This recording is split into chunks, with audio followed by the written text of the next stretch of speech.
3 जिले के जाटों के नौजवानों को केंद्र में ओबीसी आरक्षण की मांग को लेकर जाट समाज लंबे अरसे से आंदोलन कर रहा है।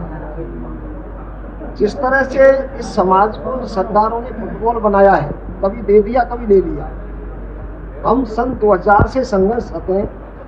2013 में हमको केंद्र में आरक्षण दिया भी गया और 2015 में जैसे ही भाजपा की सरकार आई 10 अगस्त 2015 को सुप्रीम कोर्ट की आड़ लेकर आरक्षण हमारा खत्म किया गया, केंद्र का भी और राज्य का भी।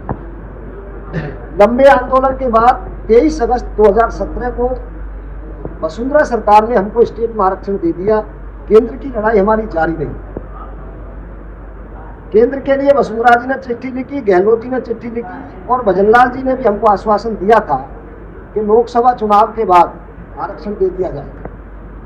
पूरे राजस्थान के जाटों को है, एक बाप के 2 बेटा हैं। एक बेटा भरतपुर की सीमा पथेना में रहता है या उलूपुरा में रहता है, वो ओबीसी में नहीं आता, और एक बेटा उसका महुआ में जाके रहता है तो वो ओबीसी में आता है।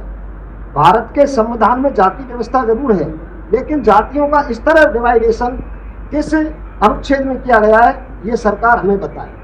क्यों इस समाज के बच्चों के साथ इस तरह का जो विसंगति की जा रही है, इसकी मांग को लेकर हम लोगों ने 21 जून को नुमाइश मैदान में केंद्र में आरक्षण की मांग को लेकर एक बड़ी हुक्का रैली का आयोजन करने का निर्णय लिया है। इसके लिए आज हमने पूरे जिले के 3 जिलों से जाट समाज को, जो प्रमुख पंच पटेल है, सबको बुलाया है। इसमें हम आगे की रणनीति भी तय करेंगे। हम सरकार से आंदोलन करना हमारा कोई शौक नहीं है। भारतीय जनता पार्टी में जितने भी हमारे जाट समाज के नेता हैं, डबल इंजन की सरकार तो पूरे देश में है, लेकिन हमारे लिए तो ट्रिपल इंजन की सरकार है, क्योंकि राजस्थान की सरकार में तो इंजन ही हमारा है। तो हमारे जितने भी नेता हैं, हम पहले उनसे आग्रह करेंगे। उन्होंने लोकसभा चुनाव में भी कहा था कि लोकसभा के चुनाव के बाद तुरंत आरक्षण दे दिया जाएगा। अगर वो हमें आरक्षण दिलवाते हैं तो हम 21 जून को हुक्का रैली को धन्यवाद सभा में परिवर्तन कर देंगे। अगर सरकार हमारी बात को गंभीरता से नहीं लेती है तो हम सभी दलों के नेताओं को, सभी जातियों के नेताओं को आमंत्रित कर रहे हैं। इसमें सबसे पहले हमें आरएलपी के सुप्रीमो नागौर सांसद हनुमान बेनीवाल जी ने हमारा आमंत्रण स्वीकार किया है। उन्होंने 21 जून को हमारी इस सभा का समर्थन किया। वो पूरे दत्त बल के साथ हमारे लिए पहले भी आए हैं और उन्होंने लोकसभा में भी कई बार ये क्वेश्चन उठाया है। हम सभी सांसदों से बात कर रहे हैं, सभी विधायकों से बात करेंगे। आमजन अगर वास्तव में हमारे साथ अन्याय हो रहा है तो हम तो 36 कौम के लोगों से इस न्याय की लड़ाई में सहयोग की उम्मीद करते हैं। सरकार समय रहते चेते। अगर सरकार ने समाज के नौजवानों की मांग को गंभीरता से नहीं लिया तो निश्चित तौर पर इसके परिणाम गंभीर होंगे और उसके लिए सरकार जिम्मेदार होगी। बीजेपी कार्यकर्ता लगातार कह रहे हैं कि हनुमान बेनीवाल बुलाते हैं तो उनको अप्रूव किया जाएगा। देखिए, ऐसा है, जवाने जो कहने वाले हैं वो अपने गरेबा में झांके। उनकी हैसियत शायद उनके घर में उनकी पत्नी चाय नहीं बनाती होगी, किसके क्या चिट्ठे हैं इतना सा जलाए, सबकी जन्म कुंडली हमारी मुट्ठी में है। अगर हम पत्ते खोलने लगे तो जवाब देना भारी पड़ जाए।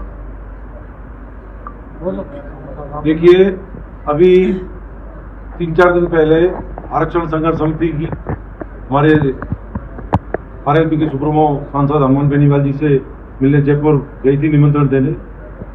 उन्होंने आरक्षण संघर्ष समिति का निमंत्रण स्वीकार किया है और ये निर्णय लिया है कि पूरी आरएलपी टीम प्रदेश की इस आंदोलन में आरक्षण संघर्ष समिति का पूरा सहयोग करेगी।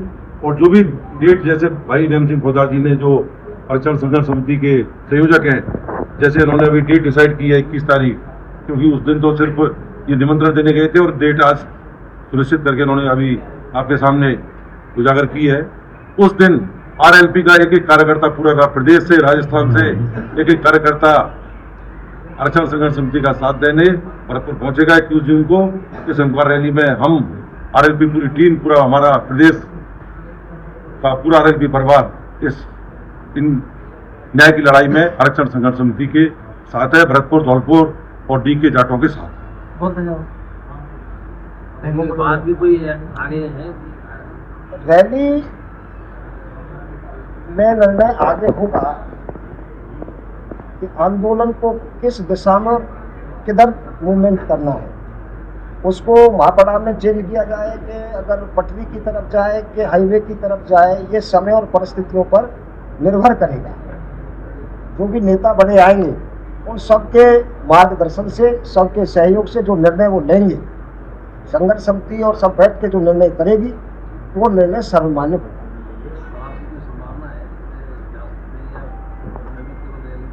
नहीं, संभावना से इनकार नहीं किया जा सकता।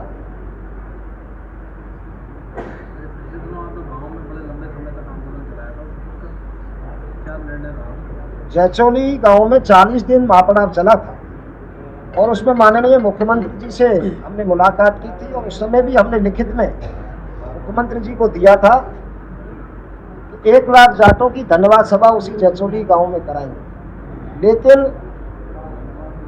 सरकार ने इस मांग को गंभीरता से नहीं लिया और उसका खामियाजा लोकसभा चुनाव में देखने को मिला। हमारा जो मिशन है आरक्षण नहीं तो वोट नहीं, ये केवल लोकसभा तक ही सीमित नहीं था। चाहे वार्ड पंच का चुनाव हो, चाहे विधानसभा का हो, चाहे पंच का हो, चाहे जिला परिषद का हो, हर चुनाव में जाट समाज आरक्षण नहीं तो वोट नहीं इस मुहिम को जारी रखेगा। जब तक हमारे बच्चों को न्याय नहीं मिलेगा तब तक हम आश्वासन से काम नहीं चलेगा। मुख्यमंत्री जी ने हमको आश्वस्त किया था और हमारे जाट समाज के जो नेता हैं उन्होंने भी लोकसभा में कहा था कि ये तो कुछ असामाजिक तत्व हैं जो इस तरह की मुहिम छेड़ रहे हैं। मुख्यमंत्री जी आरक्षण लोकसभा के तुरंत बाद दिलवाएंगे। लेकिन ये भारतीय जनता पार्टी इतने बड़े झूठों का पुलंदा है।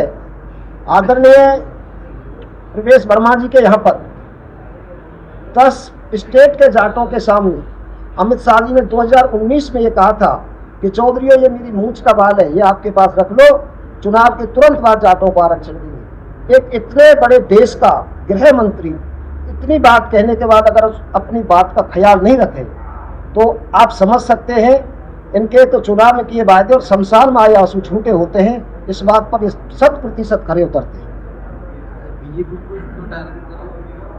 सरकार बीजेपी की है, केंद्र में सरकार बीजेपी की है, राज्य में बीजेपी की है।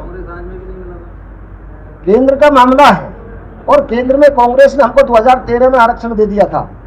मनमोहन सिंह सरकार ने हमको आरक्षण दिया और जैसे ही भाजपा की सरकार आई 10 अगस्त 2015 को हमारा आरक्षण खत्म किया।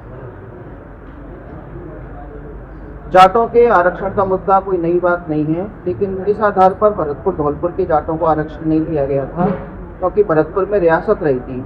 इसका आप क्या रास्ता निकालेंगे? ऐसी जाति कौन सी है जिसके राजा नहीं रहे? और राजा तो 2 परिवार है, इधर वसुंधरा जी का परिवार है, इधर महाराजा विश्वेंद्र सिंह का परिवार है। नेम सिंह तो राजा नहीं है, योगेश चार तो राजा नहीं है, भाई सुभाष तो राजा नहीं है। 2 परिवार को छोड़ के 3 जिलों के नौजवानों के साथ जो अन्याय हो रहा है 25 साल में, सैकड़ों युवक युवतियों की लिस्ट मेरे पास है जो यूपीएससी इस परीक्षाओं में रह गई। रेलवे की जितनी भी केंद्र की सर्विस है उनमें 2 जिलों के बच्चों के साथ जो अन्याय हो रहा है ये दुर्भाग्यपूर्ण। हम मिले थे अर्जुन मेघवाल जी से मिले, कानून मंत्री जी ने कहा था कि रियली बहुत बड़ी विसंगति है। उन्होंने माना कि रियली बहुत बड़ी विसंगति है और इसका निस्तारण करेंगे। और 13 मार्च को कैबिनेट की बैठक में हमारे नोटिफिकेशन के लिए मुद्दा गया भी था। एक जाति को नया आरक्षण दिया जाता है तो उसको पहले संसद में आयोग सर्वे करेगा, संसद में जाएगा, संसद से राज्यसभा में और फिर राष्ट्रपति के पास जाके कानून बनता है। लेकिन भरतपुर धौलपुर के जाटों की जो स्थिति है उसमें मात्र एक 2 लाइन का नोटिफिकेशन होना है, गजट नोटिफिकेशन जो कैबिनेट में होना है। स्टेट में भी तो हमको 23 अगस्त 2017 को वसुंधरा सरकार ने ओबीसी की रिपोर्ट के तुरंत बाद नोटिफिकेशन करके हमको आरक्षण दिया। वही स्थिति सेम केंद्र में है, राज्य सरकार की तरफ से पूरी सिफारिश जा चुकी, आयोग की पूरी रिपोर्ट हो चुकी। और हमको जब मीटिंग थी चौधरी कन्हैयालाल जी उस मंत्री उस कमेटी के अध्यक्ष थे, उसमें अविनाश गहलोत, डॉक्टर शैलेश सिंह और कन्हैयालाल चौधरी 3 आदमी थे सरकार की तरफ से और आरक्षण समिति के सदस्य थे। जब हम ओबीसी कमीशन दिल्ली से निकले थे तो उन्होंने कहा था शीघ्र ही 10-5 दिन में आपका काम हो जाएगा। लेकिन हम इंतजार करते करते थक गए। सरकार ने उस दिन के बाद आज तक आरक्षण संघर्ष समिति से कोई संपर्क नहीं साधा।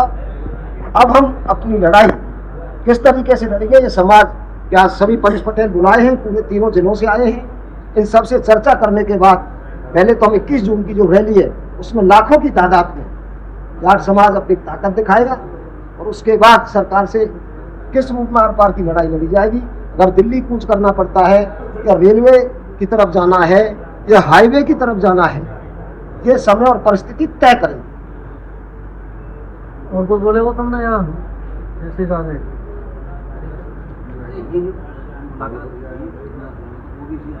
ओबीसी आयोग किस तरह का हुआ